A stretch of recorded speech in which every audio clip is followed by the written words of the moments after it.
Hello and welcome to the Oregonian Sports Podcast. I'm Bill Oram. I'm talking Beavers today, joined by Nick Daschel, our man in Corvallis, our man in Vancouver who spends a considerable amount of his time in Corvallis. I am in Corvallis, how are we doing? So you had the first part right. Perfect. Well, if I had taken the time to text you before we recorded this, I would have known that. And hey, if you're interested in texting Nick Daschel as well, why don't you go ahead and shoot a text to 503-386-0095. Now, that's not Nick Daschel's personal phone number. What that is a number that will direct you to our new texting service that will allow you direct contact to all the Oregonian sports reporters. That's right, 503-386-0095. Just text the word join to that number and you'll get a link to sign up for our texting service. It is the first 2 weeks are free. After that, $3.99 a month. Pretty darn affordable. If you ask me, insights direct from all of us here at the Oregonian to your text message inbox. Messages from people like myself, Bill Oram, Nick Daschel, James Crepia on the Ducks, Nick Strang on high schools has been all over it during the state playoffs. And of course, Ryan Clark on the Timbers and Thorns. Timbers with a new jersey logo sponsor announcement this morning, and the great, prolific Aaron Fentress with all of your Blazers updates as well. So again, Nick, what's that number? He doesn't know. 503-386-0095. Text the word join and get all the information you need to sign up. Free for 2 weeks, $3.99 after that per month. Okay, Nick, the Beavs. Oh, you were going to say something. Go ahead. No, I just felt like we should probably start off with the elephant in the room, which is, I don't know. I don't know if our readers and listeners know this, but Bill is quite the Grizz fan, Montana Grizzly fan, and guess what he wants to do Saturday? So we're going. So we drive down together for the Washington game. It starts at 4:30. I get this text. We got to be there at 11. Why? Because we got to watch Montana State and Montana. So this guy wants me to get on the road at 9 o'clock for a 4:30 game so we can watch the frickin' Grizz and Cats go at it. What say you, Bill? I say that Montana is ranked number 3 in the FCS poll. Montana State is ranked number 4. It is a historic traditional rivalry that, by the way, is not going away because it hasn't been killed by realignment yet. Montana has its best team probably in the last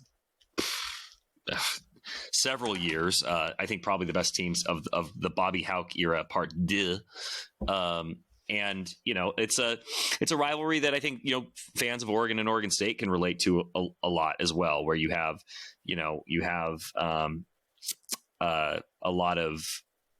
a lot of state pride, a lot of identity wrapped up in it, a lot of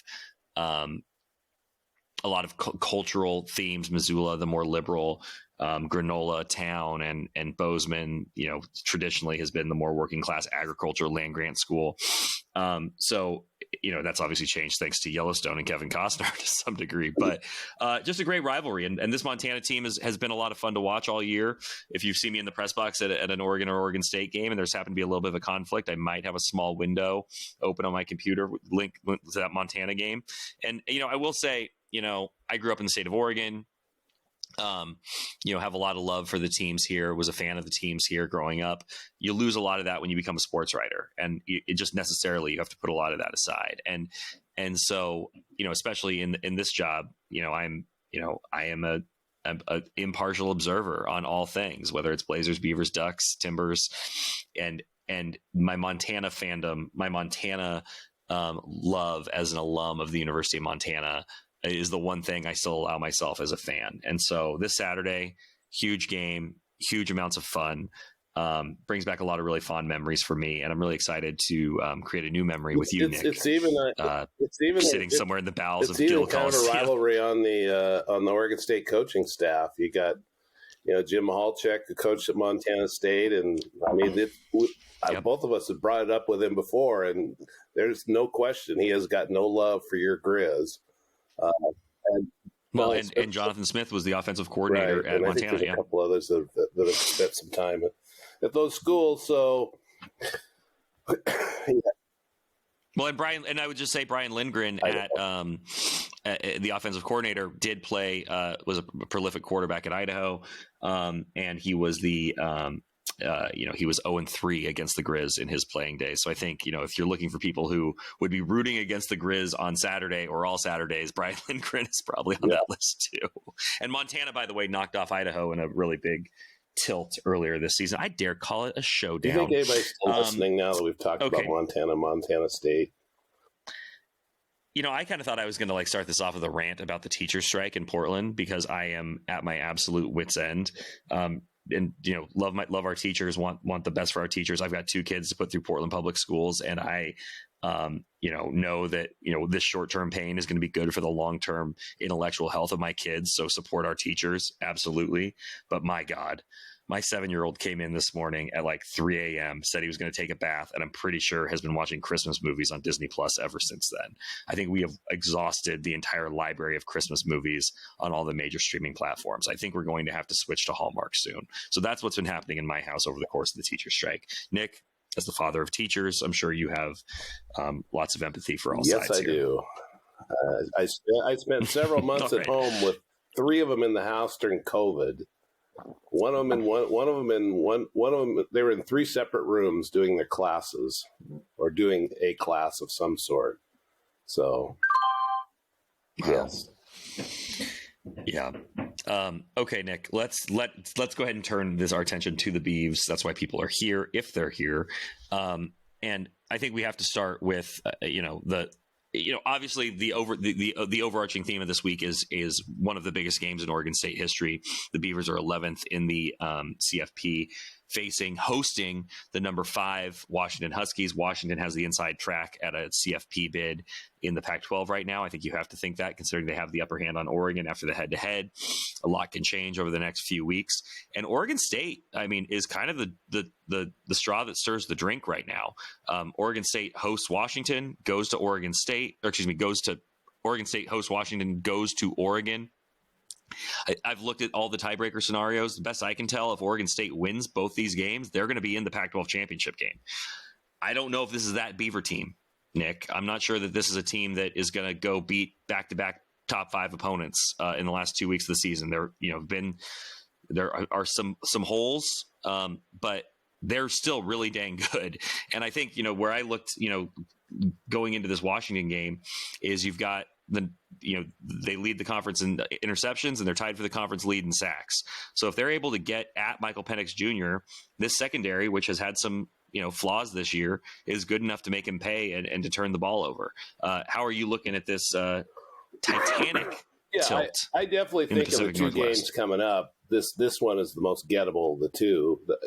For a couple of reasons. Yeah, Washington's good. There's no question about it. But this isn't the juggernaut that was running over teams, by large margins early in the season. They finally run into competition, and they've had to show all their cards to hang on to some of these games. They're good, and they're capable of beating Oregon State at Reeser, but Oregon State just such a different team at Reeser. They just their defense is different. They're a little bit more efficient on offense. Damian Martinez seems to get a spark going. Fenwick.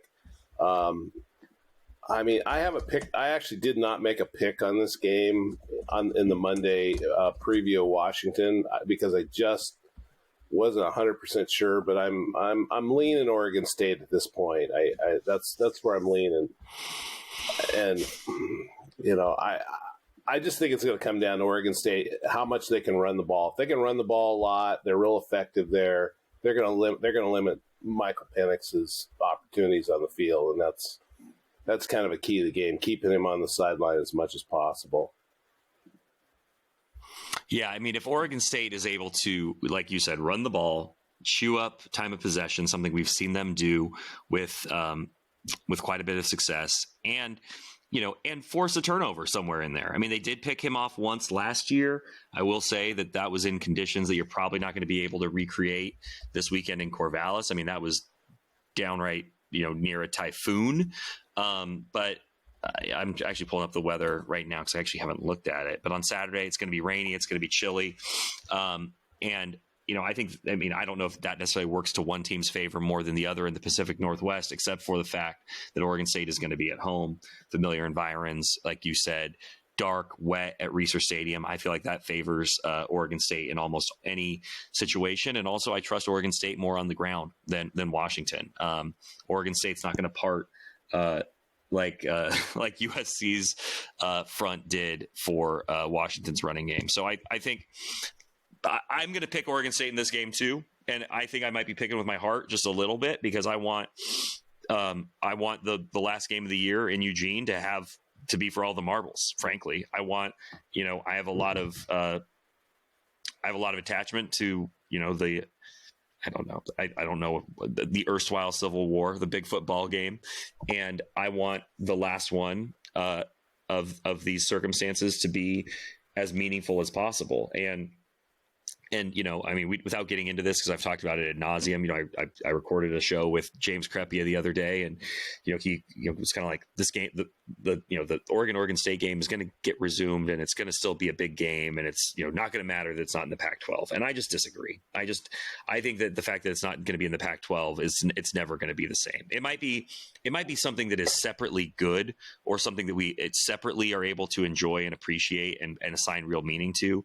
But in terms of what it has meant, as being, multiple times throughout history for the Pac-12 title, and certainly the state title, I am very sad that this is coming to an end. So I want Oregon State to beat Washington, so we get that one more time. But also, I think the Beavers are good enough. I just do not understand the pushback on social media from Duck fans about this.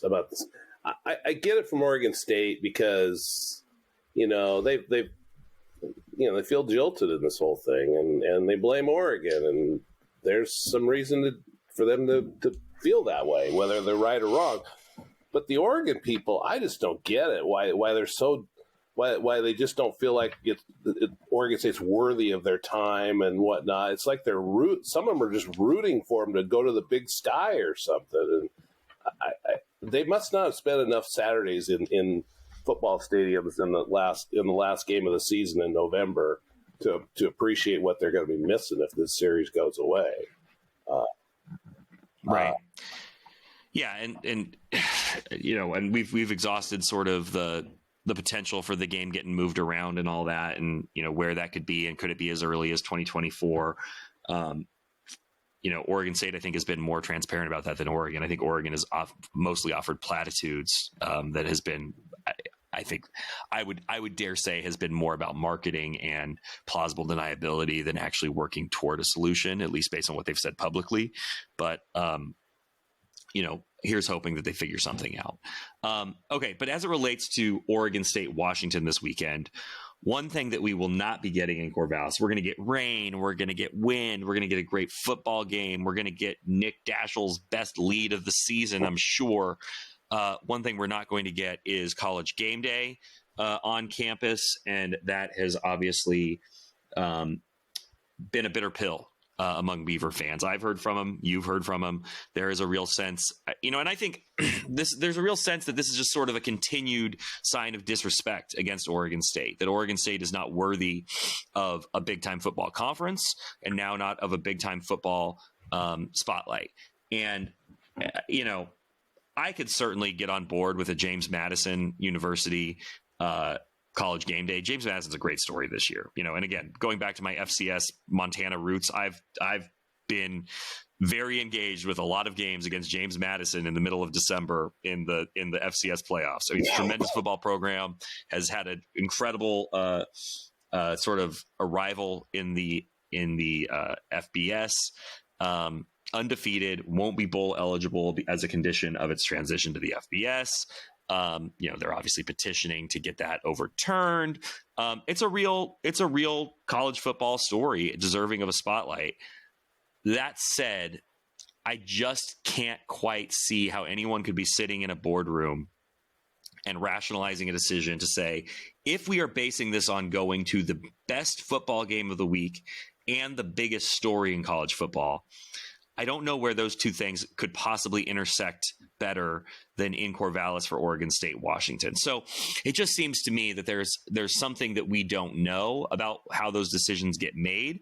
But I also go back to something I wrote yesterday, which is maybe we just assign too much value to where ESPN decides to host its TV show every week. But I do feel like the measure they seem to use throughout the entire season is the best game of the week. That's how you end up at an Ohio State, Notre Dame, or, all these huge games.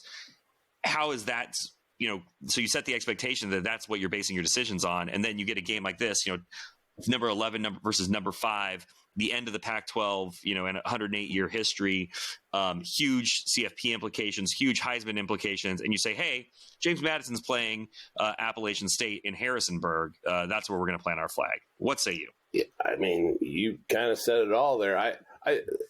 Yeah, the James Madison thing just makes no sense. And there's something we don't know and they're not saying, because they are a great story. But ESPN was there in 2015. They were there in 2017. And there is no way on earth that James Madison, even if they're getting shut out of a bowl game, is a bigger story than this game in Corvallis. It's the combination of number 5 versus number 11 now with the CFP rankings, 5-10 if you're going by AP. The combination of that and the fact that Oregon State is in the situation that's in with the conference realignment. I mean, that's just it's mind-boggling how that decision was made. But with Oregon State fans, there's only one reason they're upset. They want validation. They want the national people to see their program. They want to be on the map.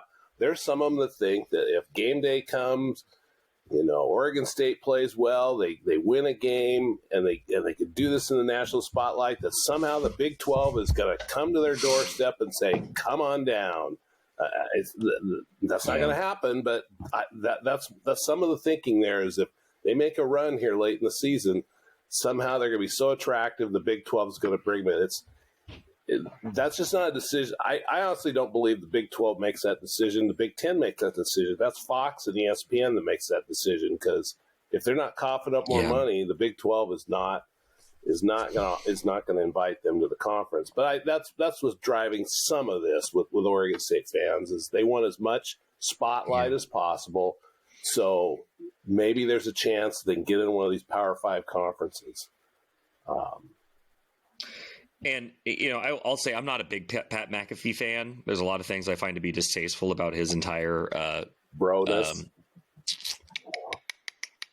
Just his entire approach to it. But he's certainly engaging and entertaining. And I did appreciate, I think a lot of Oregon State fans did, sort of his perspective on this. And I mean, talk about not towing the company line.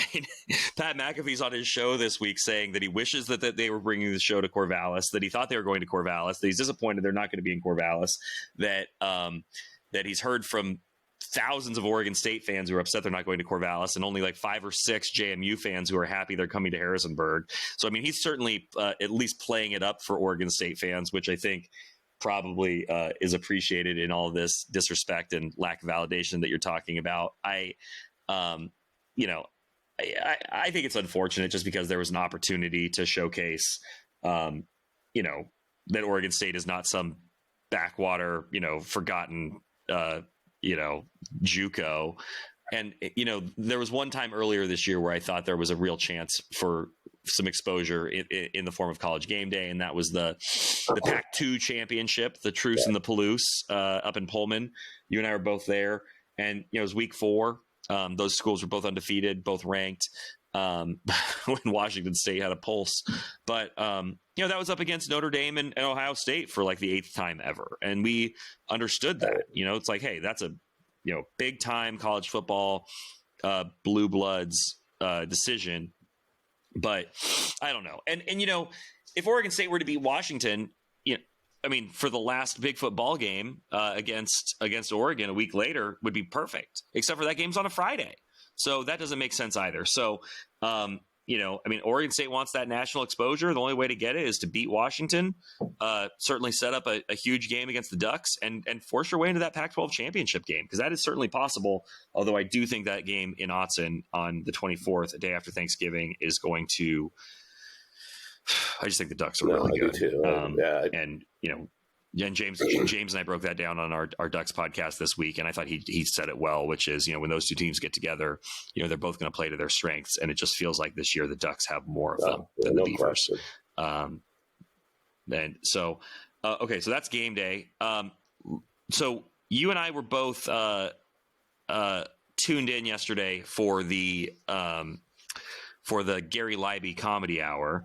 Gary Leiby, for those who don't know, is the Superior Court Judge of Whitman County, Washington, and he has become a key figure in the realignment saga involving the Pac-12.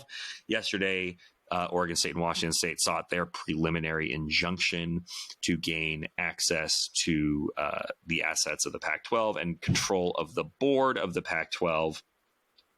A whole lot of grandstanding and legal rhetoric from the Pac-12's attorney, from an attorney representing Washington and the rest of the 10 teams in the Pac-12, the departing schools. And then you had an attorney for Oregon State and Washington State making the case. Cut to the chase. Gary Leiby, the judge up there, ruled in favor of Oregon State and Washington State. They get control of the board. They have to notify the other 10 schools when they're meeting and provide an agenda. And those schools are available to give feedback, but they certainly don't have any binding power or voting power on the board. The 10 schools are going to appeal to the Washington Supreme Court. But the way I understood it, Nick, and you might have followed this even more closely than I did, so please correct me if I'm getting any of this wrong.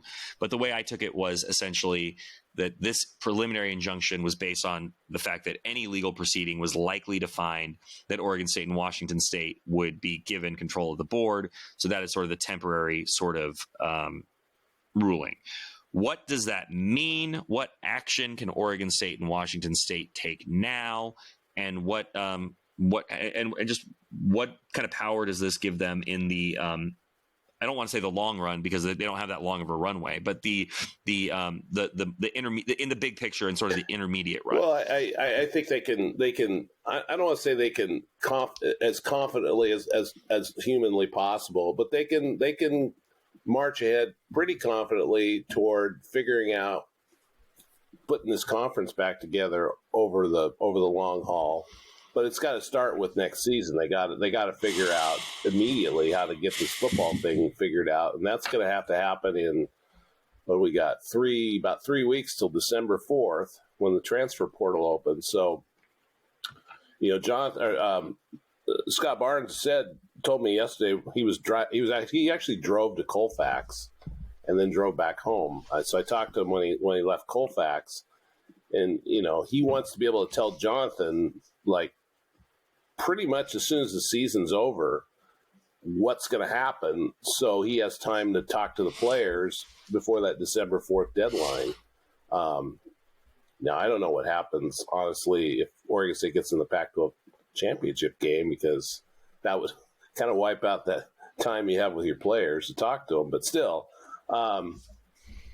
so you're saying the best thing for Oregon State would be to not make the Pac-12 championship game? Well, no, of course not. But I'm just saying that would be an interesting dynamic that he wouldn't have time to sit down and talk to those players about it. But yeah, I mean, didn't you get the impression? I mean, could you believe how quickly that Judge Leiby just said, finally, when the University of Washington lawyer ran out of oxygen and the Pac-12 guys finally ran out with their lame arguments, that it was just like, he just went, okay, here's my decision. He didn't even take a second to think about it. It was like he knew what he was going to rule, like, from the get-go almost. Well, I think it is from the get-go. And it is one of those things where I don't spend a lot of time in courtrooms. I have family members who are attorneys. And, the judge has had 2 months to prepare his thoughts and his remarks on this. Everything has been filed in advance. There's all the, he has everybody's side provided months in advance. I think everybody had an opportunity to be heard in court. But I don't think there was any swaying happening in that courtroom. I think Judge Leiby could have probably sat down at the start of that hearing and said, if you'd like to save everybody a lot of trouble and wind, I'll tell you what's going to happen here today. But of course, that's not what happened, and a lot of people got to see it unfold and hear kind of where everybody was coming at it from. I thought there were a lot of bad faith arguments from the Pac-12 claims to be neutral on this. Pac-12 does not seem neutral on this, and the University of Washington, just a lot of bad faith arguments about what those schools need and what those schools are entitled to, where it's like, yeah, sure, you'd rather have X number of dollars, but you're going to a conference where the coffers are going to be full. That's why you're going to these other conferences. And whereas, Oregon State and Washington State, for them, it's existential. So nobody else is facing that kind of plight. So I think it was a good day for Oregon State and Washington State. Well, it sets them up to actually have a little bit of agency going forward. What's ultimately going to happen is, we heard the nearly 3 hours in court of all the arguments and whatnot. The Pac-12 and University of Washington people had zero arguments. They really had no arguments. So where are they going to go from here? They could keep pushing this thing, but every time they push it, the lawyers are handing bills over to the schools saying, pay up. And at some point, you just got to believe there's got to be a settlement. There has to be, because you just can't keep running up these lawyers. I mean, somebody made the calculation yesterday. There was was there a dozen attorneys? I don't know. There was something like a dozen attorneys in the room at, let's say $400 an hour. It's like $4,000 or $5,000 an hour of attorneys in the room. It's like, and that's just in the courtroom. Doesn't even count the preparation and all that. And it's like, how much money do you want to spend to chase these dollars that appears to be going in Oregon State and Washington State's favor? So how about settling and getting some money from this year and move on? Yeah.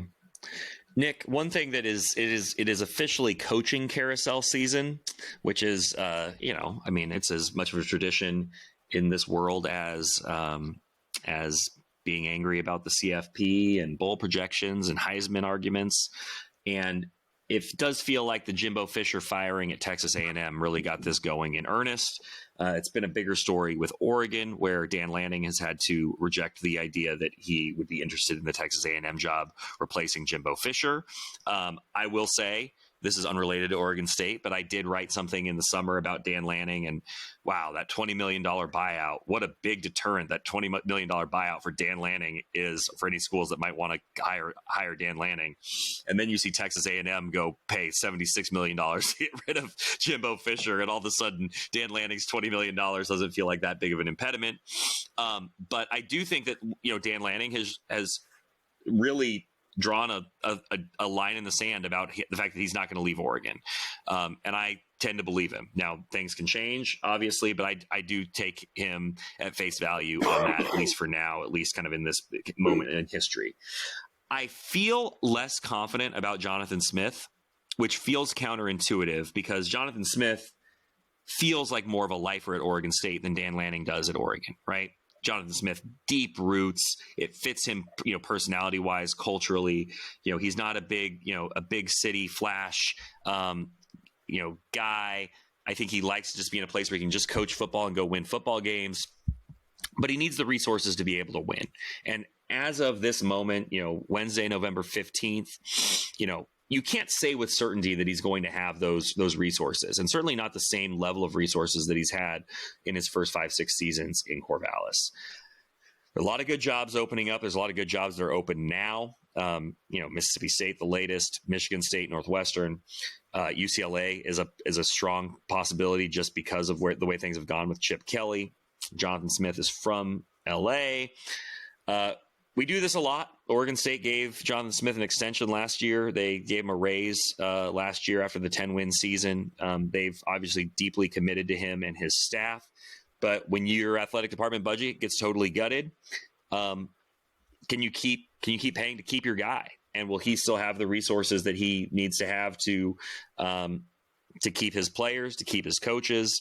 This is a very long-winded buildup, Nick. But where do you fall on kind of the future with Jonathan Smith and Oregon State as you see the college landscape sort of starting to open up?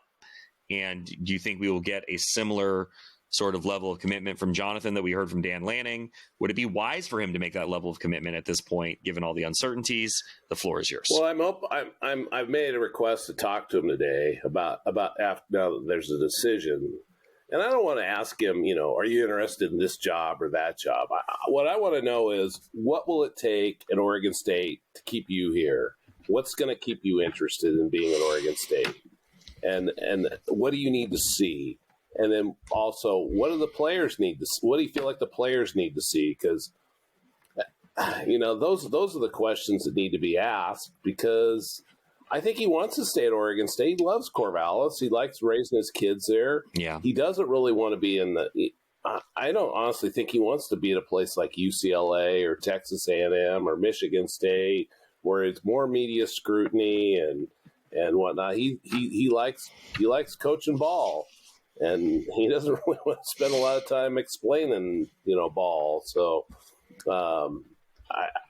I think if he can work it out in Corvallis, it's where he'd want to be. But if he doesn't feel like he can win at a high level, he'll definitely be moving on.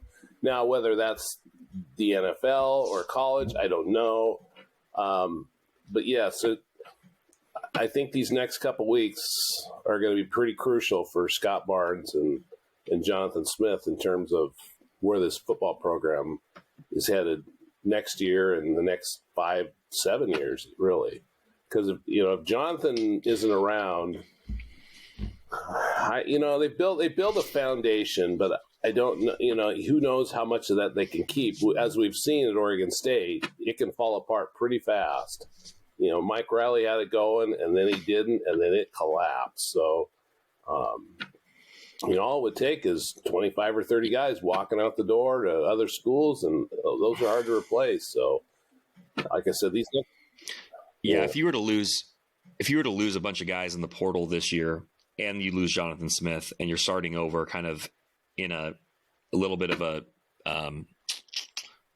free fall, a little bit of a nebulous situation a year from now, that feels like it might be hard to find a foothold. Yeah, and I mean, in addition to Jonathan, I mean, there's some pretty key assistants you want to be able to hang on to too, like Jim Mahalchek and Trent Bray and Brian Lindgren. Those three guys there are shoot. I mean, they're as important to this program as anybody. And I would argue that Mahalchek's probably the most important guy of all, just because of the success Oregon State's had with their offensive line.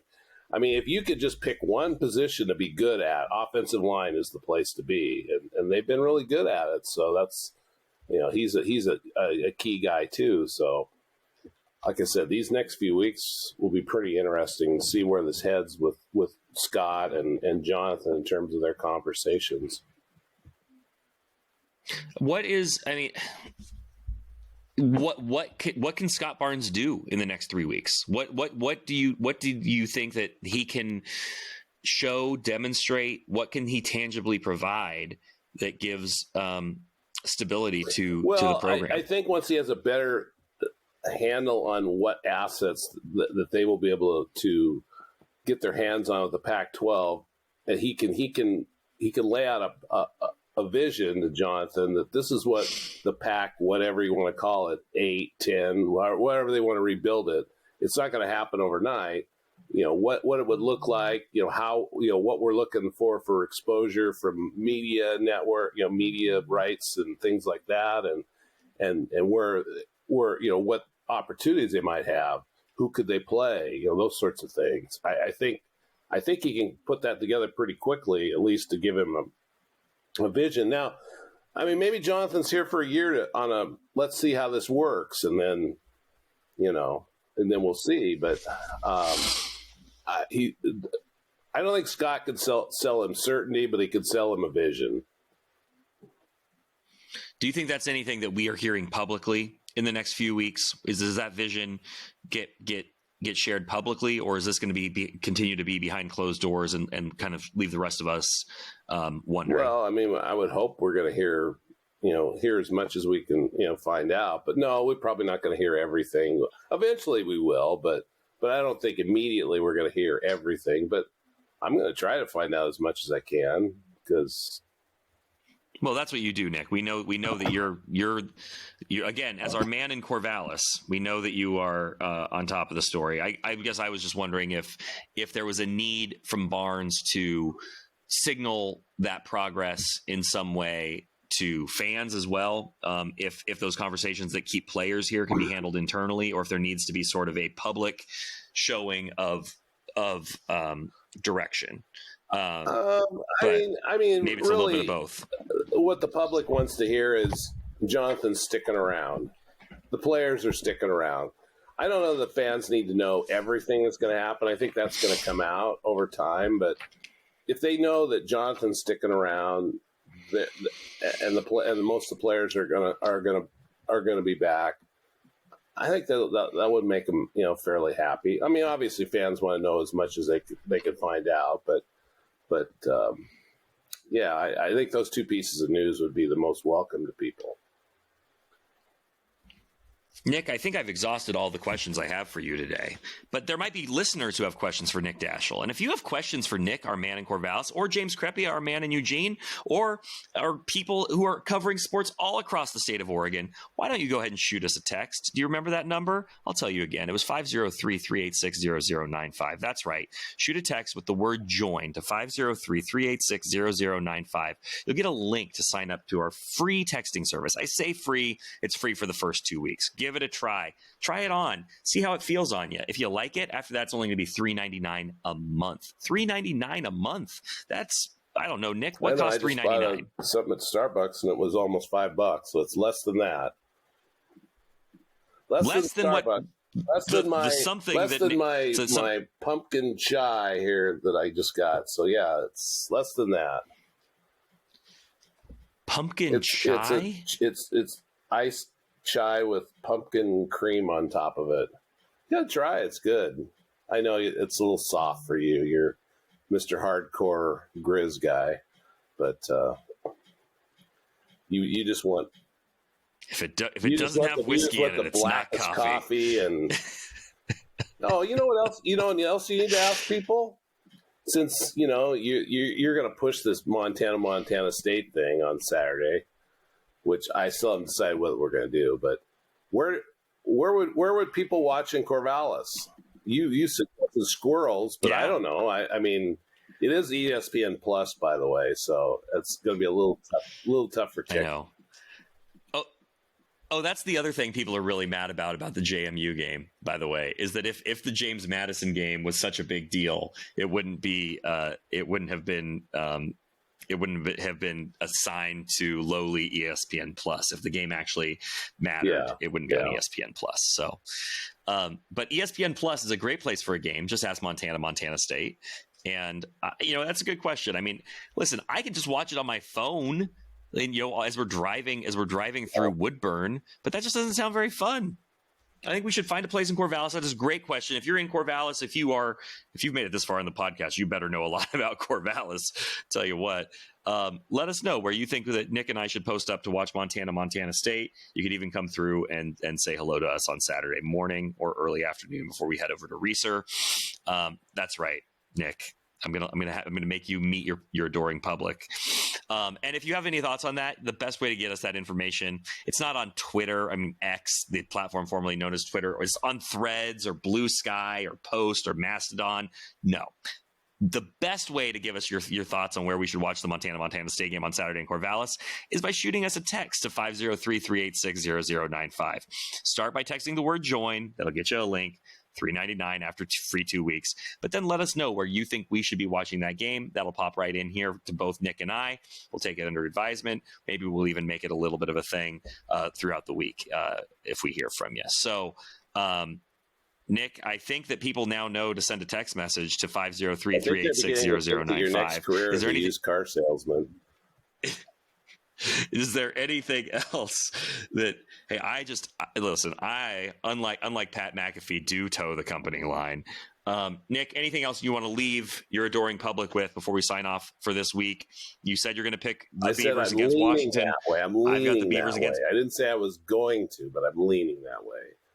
Where are you? Oh my God, you can't do a heel turn what now. What are you picking? Which one? Oh, I'm taking the Beavers because and like I said, voting with both my head and heart on that one. But I do think that the Beavers are dominant enough at home.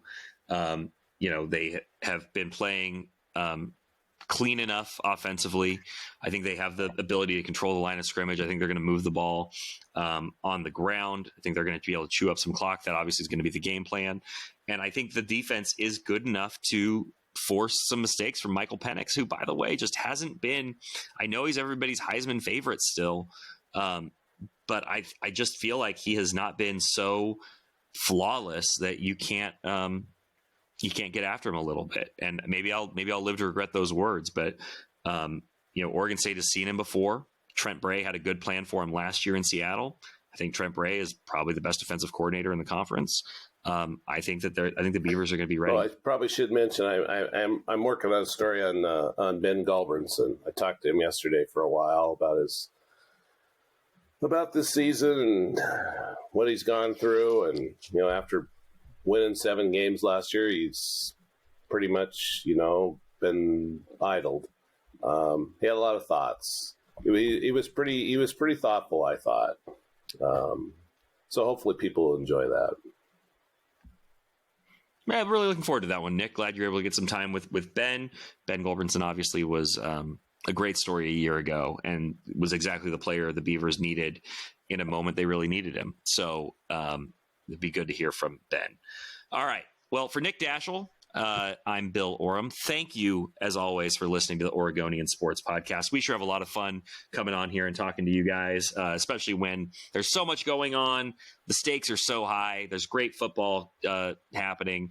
Oregon State basketball, by the way, is underway. Both the men and women are undefeated. Oregon State men won in overtime again last night. Nick Daschel, you were there. Yeah, 1 o'clock right? On Saturday, too. 1 o'clock. They're playing Nebraska in Sioux Falls, South Dakota, at the Pentagon. So that's their. Yeah, right. No, they look good in overtime in the first half. Of boy, that second half was rough. I mean, I guess it wasn't rough. They just missed a lot of open shots, and so, but they won. So. Well, that ultimately is what matters, especially for a program that won how many games 2 years ago? Trace. Yeah, so they're there right now, 3-0. So they're on pace to be better yet again. Okay, I've tried to sign off 17 times. I'm going to actually do it successfully this time. Nick Daschel, thank you very much for your time. It is always a pleasure. It's going to be a lot of fun rolling down to Corvallis with you on Saturday morning at 9 a.m. to get to Squirrels or somewhere else to watch Montana State. Go Grizz. Forever Cat Grizz, not Grizz Cat, not the Brawl of the Wild.